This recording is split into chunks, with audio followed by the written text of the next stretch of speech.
এই মুহূর্তে দাঁড়িয়ে এই যে হঠাৎ করে মোহাম্মদ ইউনূসের একটা চীনের প্রতি ভালোবাসা, এটা কি কোথাও গিয়ে এই লজিকটা কাজ করছে যে শত্রু শত্রু বন্ধু? ধন্যবাদ অনন্যা। বাংলাদেশে এই মুহূর্তে যে সরকারটি প্রতিষ্ঠিত আছে, যাকে আমরা অন্তর্বর্তীকালীন সরকার বলেছি বা বলছি, এটি মূলত একটি অবৈধ সরকার। বাংলাদেশের সংবিধানের সঙ্গে এই সরকার যায় না।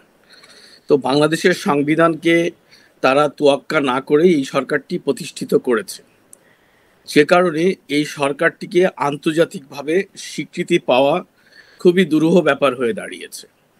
এরপর এই সরকার ৮ আগস্ট গঠনের পর এ যাবৎকাল বাংলাদেশে যেসব ঘটনা ঘটেছে তা ইতিহাসে নজিরবিহীন। বাংলাদেশের ইতিহাসে মানে এত ন্যাক্কারজনক পরিস্থিতি বাংলাদেশকে এর আগে দেখতে হয়নি। বিশেষ করে আইন শৃঙ্খলা পরিস্থিতি, বিরোধী দল দমন, ধর্মীয় সংখ্যালঘুদের উপরে নিপীড়ন, দ্রব্যমূল্যের ঊর্ধ্বগতি, এসব নিয়ে ত্রাহি মধুসূদন অবস্থা আর কি। এটার মানে এদের কোনো রকম কোনো জায়গায় এদের দাঁড়ানোর কোনো পরিস্থিতি নেই। সেই পরিস্থিতিতে বাংলাদেশের সবচেয়ে বন্ধু প্রতিম আপন দেশ হচ্ছে ভারত। তাদের সঙ্গে শুরু থেকে এরা একটা বৈরী সম্পর্ক তৈরি করে এসছে। তাদের একটি জায়গা ছিল, ডক্টর মোহাম্মদ ইউনূসের ব্যক্তিগত সম্পর্কের জায়গা ছিল আমেরিকা। সেখানে হিলারি ক্লিন্টন পরিবারের সঙ্গে তার একটা ব্যক্তিগত বন্ধুত্ব ছিল। মূলত সেই বন্ধুত্বটাকে পুঁজি করেই সে বাংলাদেশে অবৈধভাবে সরকার প্রতিষ্ঠা করেছেন এবং তিনি প্রতিষ্ঠিত হয়েছেন সরকারের প্রধান হিসেবে। তো ডক্টর ইউনূস সরকার গঠনের পর নভেম্বরের 5 তারিখে আমেরিকার যে নির্বাচন হয়েছে, সেখানে বাইডেনের যে দল তাদের পরাজয় ঘটেছে, হিলারির দলের পরাজয় ঘটেছে। স্বাভাবিক কারণে তার প্রতিপক্ষরা সেখানে রাষ্ট্র ক্ষমতায় এসেছে। সেখানে ডোনাল্ড ট্রাম্প, যিনি আমেরিকার নতুন প্রেসিডেন্ট নির্বাচিত হয়েছেন, তার বিরুদ্ধে হিলারি ক্লিন্টনের নির্বাচনে এই ডক্টর মোহাম্মদ ইউনূস কিন্তু ফান্ডিং করেছিলেন এবং হিলারির যে হিলারি ফাউন্ডেশনেও এই ডক্টর মোহাম্মদ ইউনূসের ফান্ডিং ছিল, মানে অনুদান ছিল। তো যে কারণে আগে থেকেই ডোনাল্ড ট্রাম্পের সঙ্গে ডক্টর মোহাম্মদ ইউনূসের একটা বৈরী সম্পর্ক। তাহলে বিশ্বের দুটি প্রধান ক্ষমতাধর দেশ, একটি হচ্ছে ভারত আর একটি হচ্ছে আমেরিকা, তাদের সঙ্গে যখন আরো বেশি বৈরিতা তৈরি হয়ে গেল, বিশেষ করে আমেরিকা যখন ডোনাল্ড ট্রাম্পের বিজয় হলো, তখন কিন্তু এই ডক্টর ইউনূস একটি বেকায়দায় পড়ে গেছেন তার সরকার। সেই কারণে তারা মূলত পাকিস্তান মুখী তারা প্রথম থেকেই ছিল, 5 আগস্টের পর থেকে। কিন্তু ডোনাল্ড ট্রাম্প যখন বিজয়ী হয়েছেন, তারপর থেকে তারা প্রকটভাবে মানে আমেরিকা ইন্ডিয়া বিরোধী শক্তি, তাদেরকে তুমি যেমন বলছিলে যে শত্রু শত্রু বন্ধুর বন্ধু। এবং আরো একটা বিষয় শহীদুল দা, সেটা হচ্ছে ডোনাল্ড ট্রাম্প তিনি যখন জয়ী হলেন, তিনি কিন্তু তার যে স্পিচ ছিল সেখানে তিনি পরিষ্কার বলেছেন যে ভারত আমার বন্ধু, নরেন্দ্র মোদী আমার ভীষণ কাছের মানুষ, খুব ভালো বন্ধু। এটাও কিন্তু একটা গুরুত্বপূর্ণ পয়েন্ট। রাইট। রিসেন্টলি যেটা হয়েছে, আমি সে গল্পে যাচ্ছি। রিসেন্টলি আমেরিকার একজন ঊর্ধ্বতন কর্মকর্তা ভারত সফর করেছেন। ভারতের সঙ্গে বৈঠক শেষে তিনি আমেরিকায় ফিরে যেয়ে তিনি মানে স্টেট ডিপার্টমেন্ট থেকে একটি প্রেস ব্রিফিং করেছেন, যেখানে তিনি স্পষ্ট করে বলেছেন যে ভারত আমাদের ভালো বন্ধু, উন্নয়ন অংশীদার এবং আমরা একে অপরের বন্ধু। আমরা ভারতের সাথে বাংলাদেশকে স্থিতিশীল রাষ্ট্র দেখতে চাই। ভারতের জাতীয় নিরাপত্তা ইস্যুতে কোনো রকম আঘাত আসে সেটি আমরা দেখতে চাই না, যে কারণে আমরা বাংলাদেশকে একটি স্থিতিশীল রাষ্ট্র চাই এবং এজন্য আমরা ভারতের সঙ্গে একসঙ্গে কাজ করছি। উনার এই বক্তব্যের পর মূলত ইউনূস এবং তার সরকার আরো ভয়ের মধ্যে ঢুকে গেছে। হ্যাঁ, এই ভয় পেয়ে মূলত তারা চাইছে এই অঞ্চলে আমেরিকার বড় শত্রুই হচ্ছে চীন।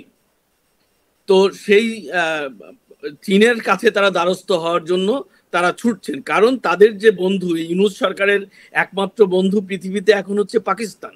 কিন্তু পাকিস্তানের তো কোনো ক্ষমতা নেই, তাদের আর্থিক অবস্থা নেই। অদ্ভুত বিষয় দেখুন, এমন একজনকে এই মুহূর্তে বাংলাদেশ বন্ধু বলছে, সে নিজের দেশের লোকেদের খেতে দিতে পারছে না, সেখানকার লোকেদেরকে চিকিৎসা দিতে পারছে না, তারা নাকি আবার বাংলাদেশকে সাহায্য করবে। কি অদ্ভুত! আমি অনন্যা সেটাই বলছি যে যাদের নিজেদের খাবার নেই, যাদের নিজেদের কোনো মানে শৃঙ্খলা নেই, নিজেদের সরকার কাঠামোর স্থিতিশীলতা নেই, যারা এখনো একটি সামরিক বাহিনী দ্বারা নিয়ন্ত্রিত হয়, তারা আরেকটি দেশকে কিভাবে সাহায্য করবে?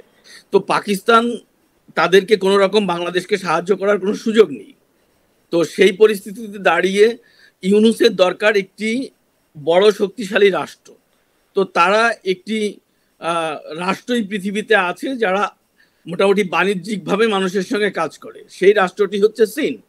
এবং এই চীন কিন্তু বাংলাদেশের কোনো কালে বন্ধু ছিল না, মুক্তিযুদ্ধেরও তো বিরোধিতা করেছিল। সেটি আমি বলছি যে বাংলাদেশের জন্ম থেকে শুরু করে, জন্ম ইতিহাস থেকে শুরু করে এই চীন বাংলাদেশের কখনো বন্ধু ছিল না। বাংলাদেশে তারা ব্যবসা করার জন্য কাবলিওয়ালাদের মতো এসেছে, এবং বিভিন্ন সরকারের আমলে, শুধু তারা শেখ হাসিনা সরকারের আমলেও ব্যবসা করেছে, তারা খালেদা জিয়া সরকারের আমলেও ব্যবসা করেছে, তারা জিয়াউর রহমানের করেছে, তারা এরশাদ আমলেও করেছে। তাদের মূলত ব্যবসায়িক একটা যে স্বার্থ, সেই স্বার্থটাই এখন চীনের দ্বারস্থ হচ্ছে নিজেদেরকে সেভ করতে, কারণ এই মুহূর্তে ইউনূসের পাশে বিশ্বের কোনো রাষ্ট্র নেই, বাংলাদেশের জনগণ নেই।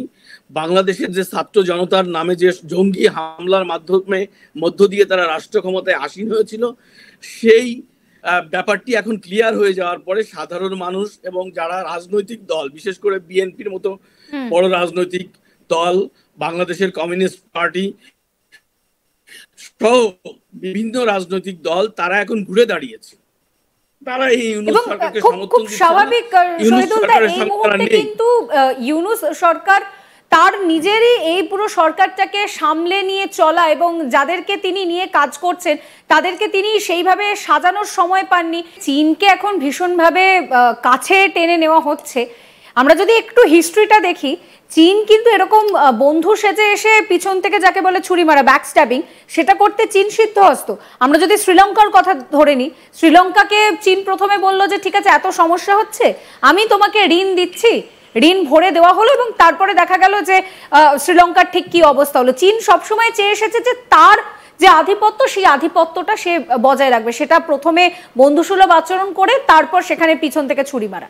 এই ক্ষেত্রে ইউনূস সরকারের ক্ষেত্রেও তো তাই হতে পারে, গলায় গলায় তো এখন ভাব চীন দেখাচ্ছে। অনন্য, এই কথা তো আমি শুরুতেই বলেছি যে চীন কারোর সঙ্গে বন্ধুত্ব করে না, চীন সবার সঙ্গে ব্যবসা করে। তো একজন ব্যবসায়ী, তারা, আমি তাদেরকে বলি নতুন কাবলিওয়ালা। কাবলিওয়ালা তো তুমি দেখেছো, পড়েছো। তো এরা নতুন কাবলিওয়ালা, এরা কারো স্বার্থের জন্য কোথাও আসে না, এরা নিজেদের স্বার্থের জন্য, ওদের স্বার্থের জন্যই আসে।